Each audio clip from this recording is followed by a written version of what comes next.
How significant is it to win this trophy, the Comuunity Shield? Well, it's always great to come to Wembley and get another trophy under the belt. We had a big challenge today against these incredible opponents, and as well because we had only 3 sessions together. Some of the players had only 1 session with us, but they still show the courage and the ambition and the way they want to compete for this football club. And can you maintain this for the 2-week break before the real action starts?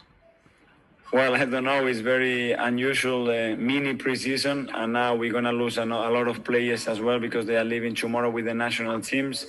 But we will try to adapt as well as we can to try to keep our players in the best possible condition and get into the first game against Fulham ready to go. Cheers, thanks. Thank you. Charles Watts from Goal. Hi, Mikel. Hello. It was another excellent performance from Emi Martinez today. We've seen some reports that he might be wanting to move, or Arsenal might be ready to sell him. Can you talk a little bit about that situation? Are you thinking of selling Emi? Well, we are in the market, obviously, and there is a lot of speculation. I think Emi has shown in the last few months what is able to do for this football club. I am convinced that he has the level to play for us consistently at that level. He showed that today in a final, but I cannot stop speculation, and someday I cannot stop what other people can write about us. Has there been any offers for Emi this summer? I don't know. I'm not going to discuss publicly what is happening with our players. And just on Ainsley Maitland-Niles, he was named man of the match today. Obviously, we spoke in the week. He's been linked with a move to Wolves. A lot of Arsenal fans are, desperate for him to stay and really don't want you to sell him, and it just seems with his performances now, surely you can't be considering selling a player of that quality.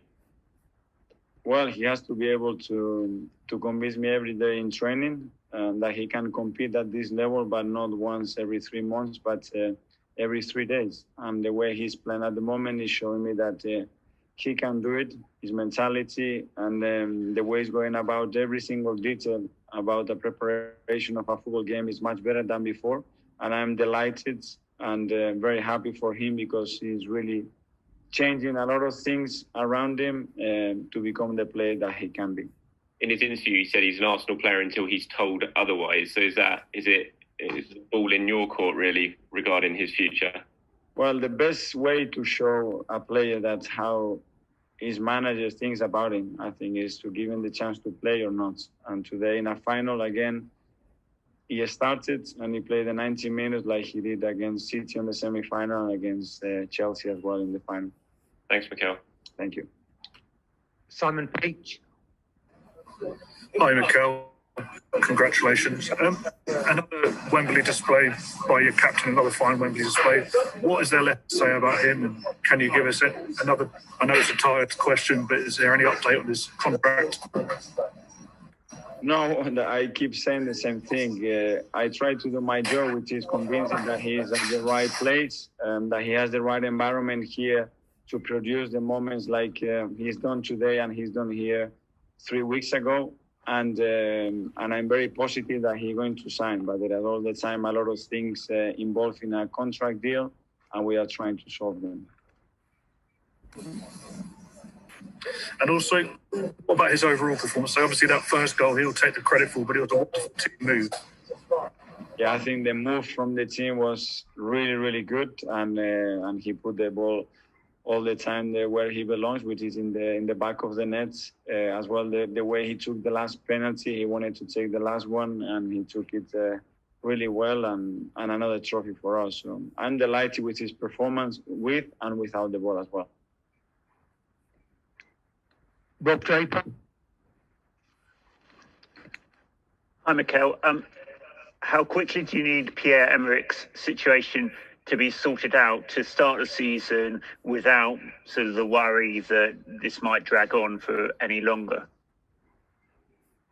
I don't know. I'm not worried because we can try to do as much as possible to convince the player or tell them what we think about him and put all the cards on the table to try to keep him here. But after is the part of the player and the agent that have to agree to that. I think we built a really good relationship between us. and hopefully we can do it. So now I am confident. I'm happy. I see how he behaves every day and how much he smiles in training. And believe me, with Oba, that's a really good sign. Could I also just ask, how do you turn these excellent one-off performances at Wembley in cup games into sustained Premier League season where you're in the top four?